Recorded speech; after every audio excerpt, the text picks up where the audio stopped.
Reverendo diácono, caríssimo seminarista, queridos irmãos e irmãs, queridos catequistas, hoje a palavra de Deus nos pressiona, é um imperativo para segui-lo de forma radical, de maneira radical. E assim, nós temos a primeira leitura, tirada do livro do profeta, no livro de Josué, na verdade. E precisamos antes contextualizar essa leitura. Sabemos que o povo foi libertado da escravidão do Egito e passou 40 anos no deserto. Muitos ali pereceram por causa da sua rebeldia, porque não quiseram seguir as leis do Senhor. Inclusive Moisés, aquele que foi o grande libertador do povo da escravidão, não entrou na terra prometida, só vislumbrou a terra de longe. Então foi a função de Josué introduzir o povo na terra da promissão. Contudo, Deus já tinha alertado os israelitas por meio de Josué que ele iria expulsar muitas nações que já habitavam a terra de Canaã para que o povo se fixasse ali, tivesse morada em Israel. E aí expulsou muitos, amorreus, ferezeus, jebuseus. Contudo, alguns ficaram. E Deus disse, olha, vocês não devem se misturar com eles, vocês não devem casar com eles, por causa da idolatria. Contudo, a gente sabe pela história que não foi bem assim que aconteceu. O povo de Israel, como nós, muitas vezes, somos um povo de cabeça dura. E aí, quando chegam lá, essa leitura já é o final do livro de Josué. No capítulo seguinte, ele já morre. Aqui ele vai dizer para o povo, olha, se vos parece mal servir ao Senhor, escolhei hoje a quem quereis servir, se aos deuses a quem os vossos pais serviram na Mesopotâmia, ou aos deuses dos amorreus, em cuja terra habitais. Quanto a mim e a minha família, nós serviremos ao Senhor. Josué tem na sua mente, na sua memória e diante dos seus olhos, os prodígios que Deus operou na vida dos seus pais, na sua vida, libertando o povo, conduzindo com carinho, com cuidado, com amor, e se decide, ele e a sua família, a seguir o Senhor de todo o coração. Ele não pode responder pelos outros, mas diz, olha, vocês precisam também se decidir, vão servir a quem? A Deus que fez milagres, prodígios e portentos, ou aos falsos deuses?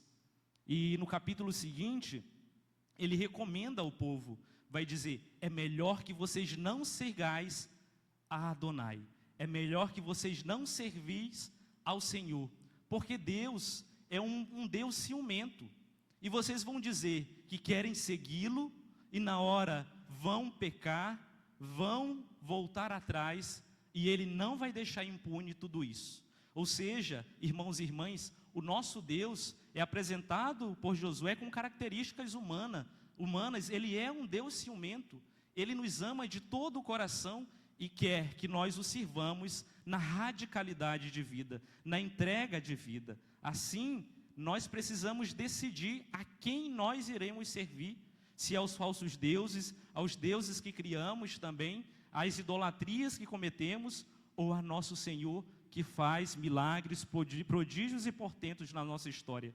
Também o Evangelho de hoje nos pede a uma entrega, a um segmento radical. Nós estamos no final do 6º capítulo de João, do Evangelho de João. Ao longo de muitos domingos, vimos, ouvindo este 6º capítulo. E Jesus vai se apresentar como o pão da vida, o verdadeiro pão que desceu dos céus. Não aquele pão que o povo no Antigo Testamento comeu e morreu, mas é o pão que vem do céu e dá vida ao mundo. Ele vai dizer, é necessário comer do meu corpo, da minha carne, beber do meu sangue. Esses sim são um verdadeiro alimento. E aí nós entramos neste final do Evangelho, do capítulo 6º. Os discípulos, diante desta realidade, a comunidade que andava atrás de Jesus vai dizer, esta palavra é dura, quem consegue escutá-la? Diante da realidade do Evangelho, do Senhor que se apresenta como pão da vida, os discípulos se escandalizam por causa disto. E eles, vai dizer o evangelista, a partir daquele momento, muitos discípulos voltaram atrás e não andavam mais com ele. O que Jesus faz? Ele muda o discurso, ele muda o evangelho para agradar, para ter muitos seguidores, para ter aplausos, fama. É isso que Jesus faz? Não, irmãos e irmãs, ele se vira para os 12, para aqueles que estavam na sua intimidade, e vai dizer: vós também não vos quereis ir embora? Vejamos, irmãos e irmãs, diante do evangelho, diante da doutrina da igreja, Jesus não muda o discurso para agradar-nos. Ele não faz isso. Ele vai perguntar: vós também quereis ir embora? E assim está a nossa realidade atual. Quando a igreja, quando o Papa, quando o evangelho nos apresenta uma realidade que para nós parece ser muito dura, quantos de nós preferimos deixar o seguimento do Senhor?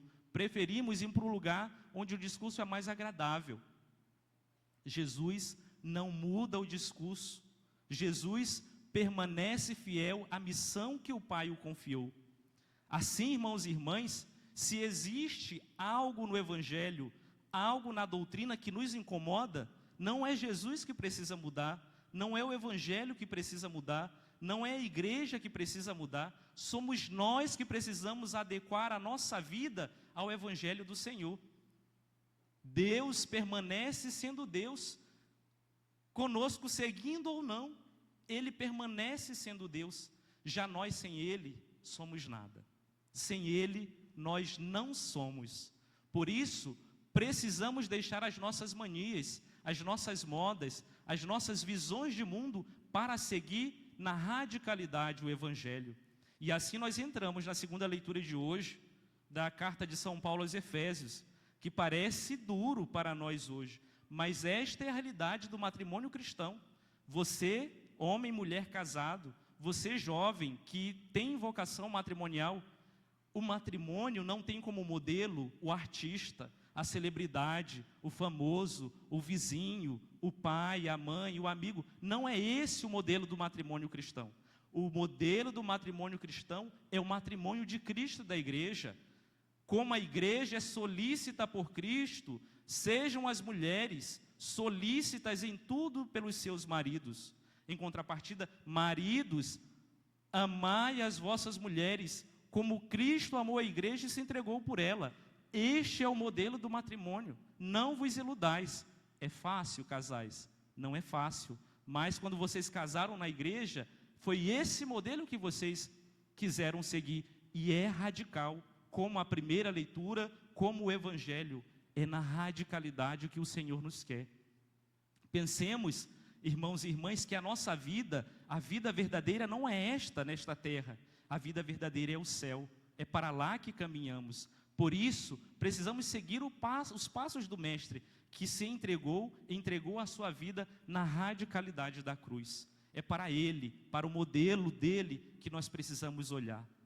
Sendo assim, trilhando, claro, na dificuldade, o nosso coração, a nossa história, a nossa vida, é muitas vezes marcada, como o povo de Israel, pela infidelidade, pelo pecado. Mas o Senhor, acima disso, Ele olha a nossa vontade de mudar. Quando nós pecamos, nós recomeçamos através do sacramento da reconciliação. É isto que o Senhor vê em nós, no nosso coração, a vontade de seguir, mais do que as quedas, mais do que as tribulações, do que as nossas fraquezas. Ele quer o nosso coração na radicalidade da vida. Por isso, irmãos e irmãs, lembremos que Ele fala: quem perseverar até o fim, este sim será salvo. Existe um autor cristão chamado Teodoro de Antioquia, do século V, em relação a esta passagem evangélica, quando Jesus vai se apresentar e dizer que a sua carne é verdadeira comida e o seu sangue é verdadeira bebida.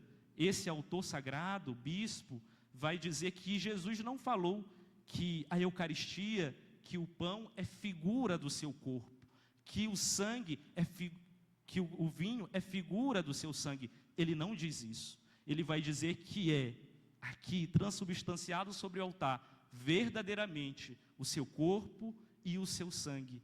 Isso foi escândalo para a comunidade primitiva, para aqueles que abandonaram Jesus. E isso é escândalo hoje para falsas comunidades ditas cristãs, que nesta realidade da Eucaristia deixam um segmento e não acreditam verdadeiramente que está presente no meio de nós Jesus vivo, que nos ama, que nos quer para si. Assim, irmãos e irmãs, na radicalidade da Eucaristia, olhemos para o Senhor, tenhamos os olhos fixos nele e digamos: Senhor, para onde iremos? Falemos como São Pedro: para onde nós vamos? Somente tu, Senhor, tens palavra de vida eterna. É difícil, é árduo seguir. Nós vimos há pouco tempo que o profeta Elias queria desistir, queria abandonar tudo, e o anjo enviado por Deus diz: levanta-te e come, o caminho é longo, levanta-te e come. Então o irmão não fica no pecado, não fica prostrado, levanta-te e come da Eucaristia, porque Elias ia rumo ao Monte Tabor, a montanha de Deus. Nós, irmãos e irmãs, caminhamos para um outro monte, o monte do céu. E a gente só consegue chegar no monte do céu atravessando o deserto da nossa vida, alimentados por nosso Senhor Jesus Cristo na Eucaristia. A Ele honra, glória e poder por todos os séculos dos séculos. Amém.